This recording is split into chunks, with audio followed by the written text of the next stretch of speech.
ครับพ่อนี่อยากไปประเทศไทยแห้งหลายอยู่บ่ไรพี่น้องเดี๋ยวนี้เนาะอยู่บ่ไรกินบ่เป็นเด้อได้ยินอันน่ะ FC พี่น้อง ได้ยิน FC เว้ามานี่ว่าให้พ่อมาไว้นี่พ่อก็ฮ้วนอยู่ลูกเอ้ยเฮ็ดจังได๋เพราะว่าพ่อเองน่ะอยากไปแห้งความพันของพ่อนี่เจ็บฝันจนพันพี่น้องเนาะก็คือมื้อนี้พ่อว่าสิอยากไปมาบอกความพันพี่น้องเนาะพ่อพันว่าได้เห็นรถไฟโธ่ได้เห็นรถไฟพี่น้องพ่อนี่อดใจบ่อยู่แล้วพ่ออยากไปแห้งอยากไปประเทศไทยสวัสดีครับผมเนาะครับผมสบายดีครับผมมาอยู่ครับอันพอที่ลงไปป่านข้างหน้ามื้อนี้แล้วก็สิไปเขียนข้วยแน่แล้วก็อยากมาเว้านำ FC เว้าเอิกเนาะครับพ่อนี่อยากไปประเทศไทยแห้งหลายอยู่บ่ไรพี่น้องเดี๋ยวนี้เนาะอยู่บ่ไรกินบ่เป็นเด้อได้ยินอันน่ะ FC พี่น้องได้ยิน FC เว้ามานี่ว่าให้พ่อมาไว้นี่พ่อก็ฮ้วนอยู่ลูกเอ้ยเฮ็ดจังได๋เพราะว่าพ่อเองน่ะอยากไปแห้งความพันของพ่อนี่เจ็บฝันจนพันพี่น้องเนาะก็คือมื้อนี้พ่อว่าสิอยากไปมาบอกความพันพี่น้องเนาะพ่อพันว่าได้เห็นรถไฟโธ่ได้เห็นรถไฟพี่น้องพ่อนี่อดใจบ่อยู่แล้วพ่ออยากไปแห้งอยากไปประเทศไทยอยากไปเที่ยวไทยนี่อยากไปเที่ยวไทยครับจักเฮ็ดจังได๋แต่ว่าคิดอยู่นั่นนี่คิดบ่ออกชอกบ่เข้ามันบ่มีใบเดินทางพี่น้องจะไปวนว่ายอยู่ก็คือต้องถ่ายไปไทยนี่ต้องเฮ็ดบัตรสปอร์ตนะพี่น้องเนาะเพราะว่าพ่อก็ยังบ่ทันได้มีเอกสารพี่น้องเนาะมีเอกสารต้องเฮ็ดให้มันถูกต้องจังสามารถไปไทยได้พี่น้องเนาะค่าทำบัตรสปอร์ตก็ประมาณ 2,000 นี่แหละพี่น้องจนฝัน 2,000 กว่าได้ไปน่ะโอ้ถ้าว่าเฮ็ดบัตรขาวหรือว่าบัตรไปหาพี่น้องอะประมาณ 300,000 แต่ว่าเฮาต้องได้ไปได้3 วันพี่น้องก็กลับมาคืนเนาะพอไปก็จะไปดนๆแหละไปดนๆเนาะอยากไปขนาดเดือน1เดือนไปพุ่นแหละอย่างมาเพื่อสิเที่ยววันนั้นวันนี้พออยากไปที่สุดนี่แม่นรถไฟเนาะก็อยากไปที่สุดก็อยากไปเบิ่งรถไฟนี่อยากไปเบิ่งรถไฟ MRT รถไฟใต้ดินก็มีนะพ่อรถไฟอยู่พื้นดินบ่อันนั้นอยากไปตัวนั้นแหละได้ยินบ่หนูนี่ได้ยินบ่หนูว่าอยากลอดแม่น้ำเจ้าพระยาแม่นมีแท้เด้อพ่อมีแท้อยู่เมืองไทยแต่ว่าพ่อนี่ยังบ่อยากเชื่อปานใดเนาะบ่ได้เห็นตัวจริงเพราะว่าพ่อก็อยู่แต่หน้าพี่น้องเนาะอยู่แต่ตรงไหนตรงหน้าพ่ออยากเห็นเองอยู่ตามตรงไหนตรงหน้านี่อยากไปเห็นรถไฟพ่ออยากไปคิดลายจนฝันพี่น้องเลยคิดลายฝันมาได้ไปบ่พ่อคิดลายฝันว่าได้ไปพ่อคิดลายมันจะได้แล้ว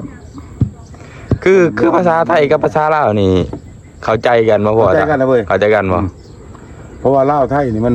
บ้านพี่เมืองนอกกันนี่บ้านพี่เมืองนอกไทยเว้านี่ลาวก็เข้าใจลาวเว้าไทยเข้าใจมีต่างแต่ว่าคือเราว่าลาวนี่บ้านนี้ภาษาไทยเขาเอิ้นครับครับเนาะผม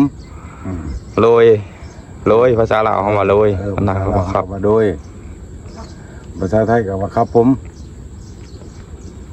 ต่างเป็นเท่านั้นอันบ้านนี้เว้าไปหันร้องเพลงเนี่ยในร้องเพลงคือคู่มือนี่แห้งมีแต่เข้าใจหมดเนื้อในของอันเพลงไทยกับเพลงลาวนะเพราะว่าลาวเข้าใจเบิดได้บ่คือศาสตร์เขมรศาสตร์อื่นๆนั่นล่ะบ่เข้าใจอัน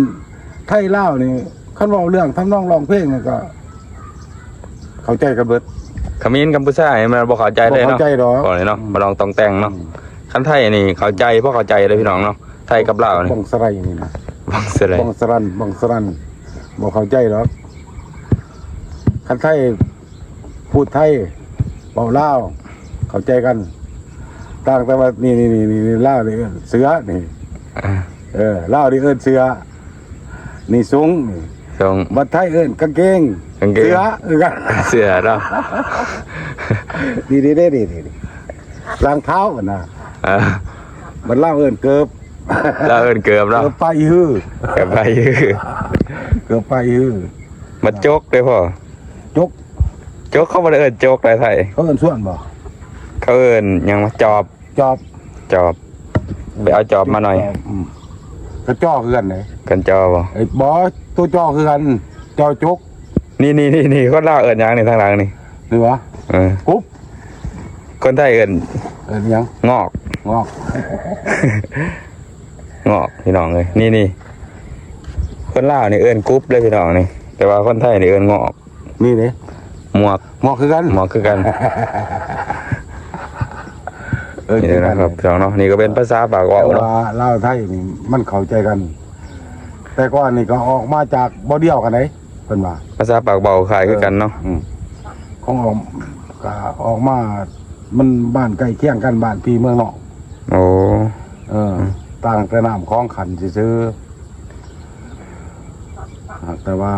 บอกเข้าใจกัน เข้าใจกันเนาะ เข้าใจกันแหละไทยพูดลาวอัน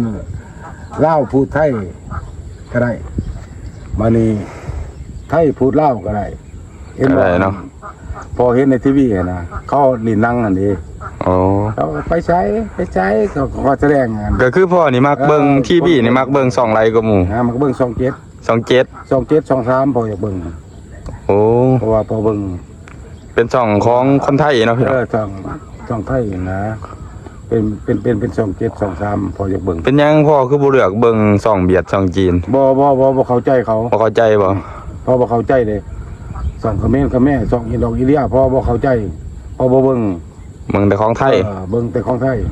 เพราะว่าไทยนี่เว้าความใดพอเข้าใจเบิด รถไทยรถหยังคือกันนะพี่น้องเนาะส่วนหลายเพิ่นสินิยมใส่ของหยังบ่อยู่ ของไทยเลย ของไทยเนาะ เป็นรถไทยนี่ของไทยเห็นบ่นี่พอซื้อนี่ซื้อของเก่าเขาพี่น้อง โอ้ ก็ยังมาใส่หลายปี ไปพี่น้องเดี๋ยวอีพี่หน้าพี่น้องเนาะ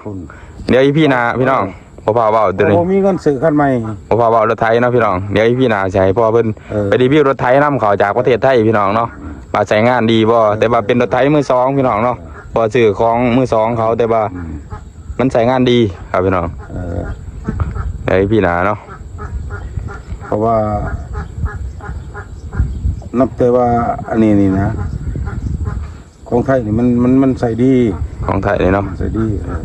สิเป็นสินค้าคือกันเนาะพ่อเนาะ แต่ว่าพอไปนี่ซื้อสินค้าคือกันคันว่าเครื่องอะไรนี่เขาไปซื้ออันนี้ของเทียม อันนี้ของไทยเด้เพราะว่าของไทยนี่ของแท้เพราะว่าจักแท้บ่แท้แล้วแต่ว่าเอามาใส่มันดี ตะกี้ก็พอเป็นบริเจอร์พี่น้องเนาะเฮ็ดเกี่ยวกับใหม่เนาะเวลาเครื่อง เวลาเครื่องเนี่ยเอามาแต่ไทยมันดี ดีเนาะ เป็นไลเตอร์บอหรือว่าเป็นอันนี้ปูเตอร์บอ อ๋อ เอามาแต่ไทยมันดี ของไทยนี่ดีเนาะ มันเป็นพวกวิสุยังนะของไทยนะ โอ้ มันมาแต่พุ่นแต่ว่าสิเป็นของมือสองก็ดี